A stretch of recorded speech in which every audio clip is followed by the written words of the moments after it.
അപ്പൊ പിന്നെ ഞാൻ പിടിച്ചു കിടത്തിയിരിക്കുന്നതോ? ചേട്ടൻ എന്താ പറഞ്ഞേ? അല്ല അല്ല, മൂർഖം പാമ്പേ ബംഗ്ലാവിൽ തന്നെ ഉണ്ടല്ലോ എന്ന് പറയുമായിരുന്നു.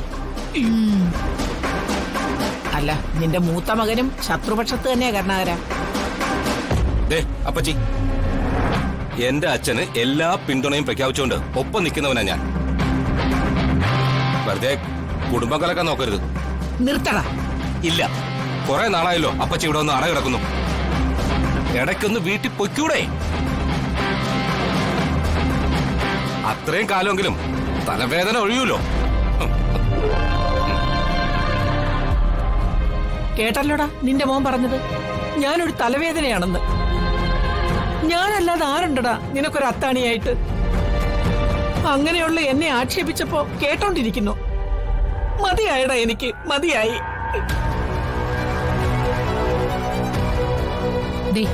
നിങ്ങൾ ഇതൊന്നും കാര്യമാക്കണ്ട.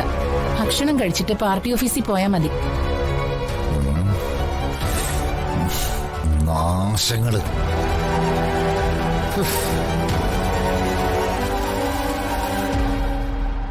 എല്ലാരും കൂടെ എന്റെ മനസമാധാനം കെടുത്തു. ഇനി എന്നാ ഇതിന്റെയൊക്കെ ഒരു അവസാനം?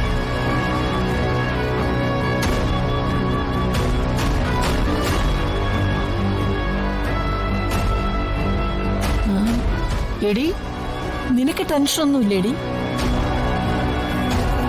ടെൻഷനൊക്കെ ഭക്ഷണം കഴിഞ്ഞിട്ട് മതി. അവിടെ ഇരുന്ന് കഴിക്കപ്പച്ചി.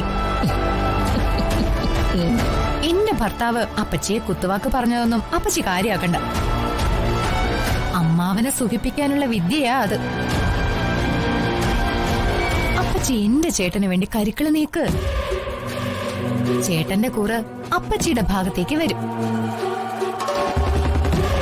അല്ല, ഞാൻ എന്താടി ചെയ്യണ്ടേ? അപ്പച്ചിക്ക് പാർട്ടി ഓഫീസിലെ പരിചയക്കാരുണ്ടല്ലോ, അവരോട് വിളിച്ച് ചോദിക്ക് കുറുപ്പിന്റെ കാര്യത്തിൽ എന്താ പാർട്ടി തീരുമാനമെന്ന്. തീരുമാനം അറിഞ്ഞ മിക്കവാറും ഈ വരുന്ന തെരഞ്ഞെടുപ്പില് സീറ്റ് കിട്ടാൻ പോകുന്നില്ല. വന്ദനയുടെ സ്ത്രീധന പരാതി അത്രയ്ക്ക് സ്ട്രോങ് ആയിട്ടിരിക്കുക. ആ സീറ്റിൽ എന്റെ ചേട്ടനെ തിരികെ കയറ്റണം. ആ സീറ്റ് കിട്ടിക്കഴിഞ്ഞാ ചേട്ടന് വിജയം ഉറപ്പാ.